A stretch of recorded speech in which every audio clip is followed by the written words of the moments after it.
আজ উত্তরবঙ্গে যাচ্ছেন মুখ্যমন্ত্রী। আগামীকাল জলপাইগুড়িতে কিছু প্রকল্পের উদ্বোধন করবেন মুখ্যমন্ত্রী। চা বাগানের শ্রমিকদের হাতে তুলে দেবেন পাট্টা। রয়েছে মুখ্যমন্ত্রীর প্রশাসনিক বৈঠকও উদ্বোধন করবেন বেশ কিছু প্রকল্প। আজ উত্তরবঙ্গে যাচ্ছেন মুখ্যমন্ত্রী মমতা বন্দ্যোপাধ্যায়। আগামীকাল জলপাইগুড়িতে কিছু প্রকল্পের উদ্বোধন করবেন মুখ্যমন্ত্রী।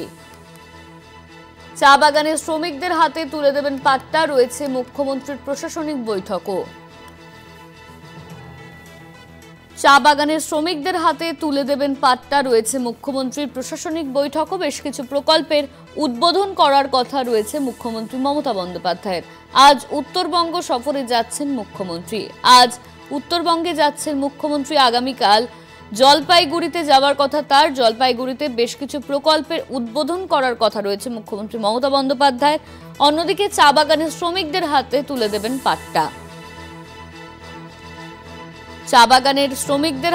দেবেন পাট্টা। রয়েছে মুখ্যমন্ত্রীর প্রশাসনিক বৈঠকও।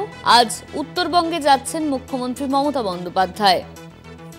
আগামীকাল জলপাইগুড়িতে কিছু প্রকল্পের উদ্বোধন করবেন মুখ্যমন্ত্রী।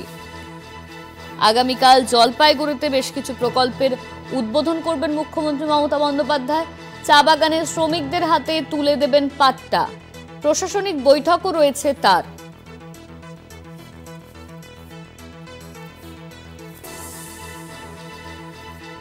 আগামীকাল জলপাইগুড়িতে কিছু প্রকল্পের উদ্বোধন করবেন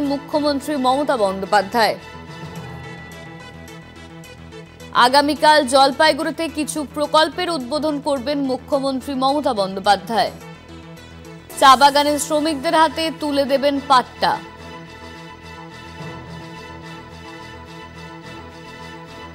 রয়েছে মুখ্যমন্ত্রীর প্রশাসনিক বৈঠকও।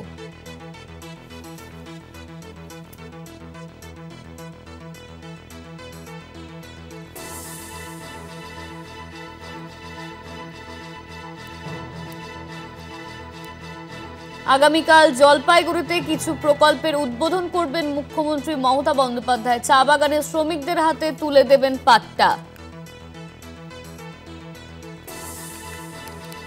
আমাদের সঙ্গে সরাসরি নিউজরুম থেকে রয়েছেন আমাদের প্রতিনিধি দেবাশিস সেনগুপ্ত। দেবাশিস, আজ উত্তরবঙ্গে যাচ্ছেন মুখ্যমন্ত্রী মমতা বন্দ্যোপাধ্যায়। বেশ কিছু প্রকল্পের উদ্বোধন করার কথা রয়েছে তার।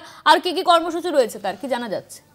দেখো, ঠিক বর্ষায় যখন চারিদিকে ভাসছে, ঠিক সেই কারণে দাঁড়িয়ে উত্তরবঙ্গেরও কিন্তু যে পরিস্থিতি তৈরি হয়েছে তার মধ্যেই মুখ্যমন্ত্রীর সেখানে যাওয়া, এটা কিন্তু যথেষ্ট তাৎপর্যপূর্ণ। মুখ্যমন্ত্রী সেখানে যাচ্ছেন, আজ তিনি রওনা দেবেন। আগামীকাল সেখানে একটি সরকারি অনুষ্ঠান, সেই সরকারি অনুষ্ঠান থেকে যেমন সামাজিক প্রকল্পর বেশ কিছু সুবিধা সাধারণ মানুষের মধ্যে তুলে দেবে, পাশাপাশি কিন্তু চা শ্রমিকদের মধ্যে পাটটাও কিন্তু সেখানে দেবে। এরপরে রয়েছে তার প্রশাসনিক বৈঠক, এবং সেই প্রশাসনিক বৈঠকে কিন্তু এমনটাও কিন্তু আলোচনা হতে পারে বিভিন্ন ক্ষেত্রে, বিশেষ করে ভুটান পাহাড় থেকে যে বর্ষার জল জলপাইগুড়ি এবং আলিপুরদুয়ার সংলগ্ন এলাকায় যে সমস্যার সৃষ্টি হয় তা নিয়েও কিন্তু সেই প্রশাসনিক বৈঠকে আলোচনা হবে। কেন জানো, ইতিমধ্যেই কিন্তু সেখানকার উত্তরবঙ্গের বিধায়করা কিন্তু মুখ্যমন্ত্রীকে বলেছেন যেভাবে মুখ্যমন্ত্রী এর আগে বলেছেন যেভাবে ভুটান থেকে জল আসে তাতে উত্তরবঙ্গের বিস্তীর্ণ অঞ্চল কিন্তু ক্ষতিগ্রস্ত হয়। সেটা নিয়েও কিন্তু এই বৈঠকে আলোচনা হতে পারে। অর্থাৎ যেমন একদিকে যেমন প্রশাসনিক তিনি বৈঠক করবেন, পাশাপাশি সামাজিক প্রকল্পর বেশ কিছু সামাজিক প্রকল্প তুলে দেবেন সাধারণ মানুষের কাছে। এবং চা শ্রমিকদের, সেখানে জানো উত্তরবঙ্গে চা বাগান অধ্যুষিত এলাকা, সেখানে কিন্তু চা শ্রমিকদের হাতে পাট্টা তুলে দেবেন। এর পাশাপাশি যত জানা যাচ্ছে যে সেখানে কিন্তু মুখ্যমন্ত্রী মমতা বন্দ্যোপাধ্যায় কথা বলবে, প্রশাসনিক যেমন তাদের সঙ্গে কথা বলবেন, এবং ভুটান থেকে যে সমস্যা, ভুটানের জলে রাজ্যের যে বিভিন্ন প্রান্তে যেভাবে ক্ষতিগ্রস্ত হয় তা নিয়েও কিন্তু প্রশাসনিক কর্তাদের নির্দেশ দেবে। সেখানে ইরিগেশন দপ্তর সহ সরকারি বিভিন্ন দপ্তর সেখানে উপস্থিত থাকবে, তাদেরকে যা তিনি নির্দেশ দেবেন। আর এই মুখ্যমন্ত্রী বেশ কিছুদিন পরে আবার যাচ্ছেন উত্তরবঙ্গে। তা জুড়ে কিন্তু কেবলমাত্র শিলিগুড়ি, জলপাইগুড়ি সহ বিস্তীর্ণ অঞ্চল আশেপাশে যে জেলাগুলো আছে সেই জেলাগুলোর মানুষদের মধ্যে প্রবল উৎসাহ কিন্তু দেখা যাচ্ছে যে মুখ্যমন্ত্রী আসেন। মুখ্যমন্ত্রী তাদের জন্য, উত্তরবঙ্গের মানুষদের জন্য কি আবার দিচ্ছেন, নতুন করে কি করবেন তা কিন্তু তারা মুখিয়ে রয়েছে। অর্থাৎ মুখ্যমন্ত্রীর এই উত্তরবঙ্গে যাওয়া কিন্তু যথেষ্ট তাৎপর্যপূর্ণ। যে সময় কিন্তু যাচ্ছেন যাচ্ছেন তিনি, চারিদিকে বৃষ্টি হচ্ছে এবং উত্তরবঙ্গে জুড়ে বেশ কিছু সেখানকার বিধায়করা, তাদের দলীয় বিধায়ক থেকে শুরু করে বিরোধী বিধায়ক, তাদেরও বক্তব্য যে জলে একদিকে যেমন সেই তিস্তার জল যেমন বেড়ে উঠছে, পাশাপাশি ভুটান থেকে যে জল আসছে সেই জলে কিন্তু ক্ষতিগ্রস্ত হচ্ছে আশেপাশে বেশ সেখানে কিন্তু যেমন চাষের জমি থেকে শুরু করে বেশ কিছু মানুষ ক্ষতিগ্রস্ত হচ্ছে।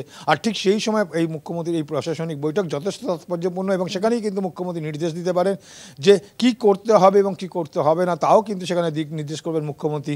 অর্থাৎ কেবলমাত্র সামাজিক প্রকল্প নয়, কেবলমাত্র জমির পাট্টা দেওয়া নয়, পাশাপাশি তিনি সচক্ষে দেখে নেবেন যে সেখানকার মানুষদের কী অবস্থা হচ্ছে এবং তাদের জানো যে মানবিক মুখ্যমন্ত্রী সবসময় মানুষের পাশে থাকে এবং সেই মানুষদের কথা উদ্দেশ্য যাতে ঘোচানো যায় তার জন্য তিনি সাধ্যমতো চেষ্টা করে এবং সে সরজমিনে দেখে কিন্তু তার ব্যবস্থা নেবেন, এমনটাই মনে করছে অন্তত উত্তরবঙ্গবাসী। ধন্যবাদ তোমায় দেবাশিস। আমাদের সঙ্গে নিউজ রুম থেকে সরাসরি ছিলেন আমাদের প্রতিনিধি দেবাশিস সেনগুপ্ত।